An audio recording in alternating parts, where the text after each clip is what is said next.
morning, everyone. D-Roll, you know what? You are a celebrity for sure. Thank you for having me today. Thank you, everyone, today. And Dean Roll, this is such an important and significant topic, especially at predominantly Black institutions, right? Because so often our students don't receive the level of engagement because they're not exposed and they're not trained. They may be trained in the classroom, but actually having that applied physical learning, it's kind of obsolete, right? So experiential learning, if I may quote Aristotle, right? For the things we have to learn before we can do them, we learn by doing them. And I said, wow, that's so simplistic, but so profound in the same manner. We learn by doing, right? And that's really how we learn from being a child all the way up. I also taught K through 12 education, primarily K through third grade. And I definitely know that students learn by doing, by touching, by feeling kinetically. And so when we look at experiential learning in Black and Brown cultures, HBCUs and PBIs, our students really benefit if they can get in and dig in deep and work with their hands, if you will. So experiential learning is being considered the future of learning based on these 8 tenets. Researchers and experts believe that the future of learning is in experiential learning because it accelerates learning through critical thinking, problem solving, and decision making. It provides a safe learning environment.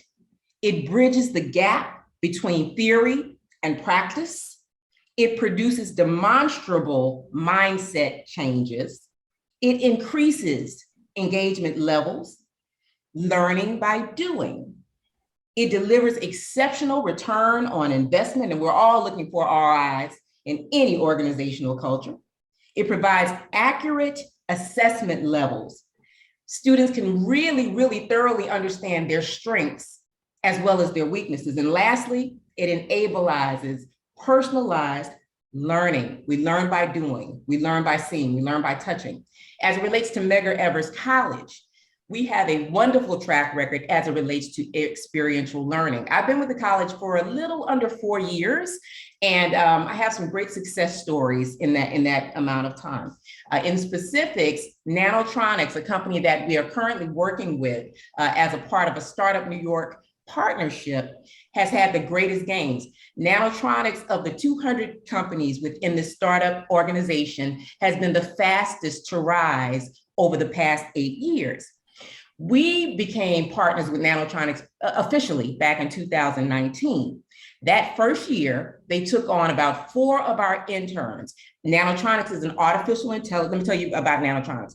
They're an artificial intelligence optics manufacturing company that creates high-powered optical inspection tools. They also created a defibrillator to assist with COVID last year and had great success with that piece of equipment. In 2019, Nanotronics onboarded 4 interns from Medgar College. In 2022, they have now onboarded 14 interns in total. And that didn't happen overnight. That happened because we cultivated that relationship. Nanotronics understood the importance of students applying information learned in the classroom, as well as Medgar understood the importance of understanding experiential learning. That is a 250% return on investment in under 4 years. 14 interns and 2 full-time workers. We're hoping that this year, in that they've taken on 5 interns this year, that we'll get some more full-time workers out of this latest cohort at Nanotronics. We are moving in that direction, definitely. They hope to hire 40 persons this year, and hopefully we'll have 5 of those persons from Medgar College, recent graduates, in that lineup. Next will be Radiator Labs. That's another company that we work with, and we're cultivating a relationship with them using the same process, the same model that we used with Nanotronics. Understanding what the company needs are, making sure our students are skilled enough to be competitive and help to meet those companies' expectations, and making sure that we are tracking the progress and performance of our students, not just saying go and throwing them to the wind. Rather, making sure that we are engaging with the students on a monthly basis, making sure that we are coordinating with the company on a monthly basis to ensure that there are no cracks in the system. Radiator Labs is the second company where we're using this model. They have onboarded one intern this year. Radiator Lab creates radiator covers to eliminate overheating in radiator heated buildings. And that's so important here in New York because everything is based on radiators. There's not really a lot of centralized air here. So that's another company that just took on an intern this year.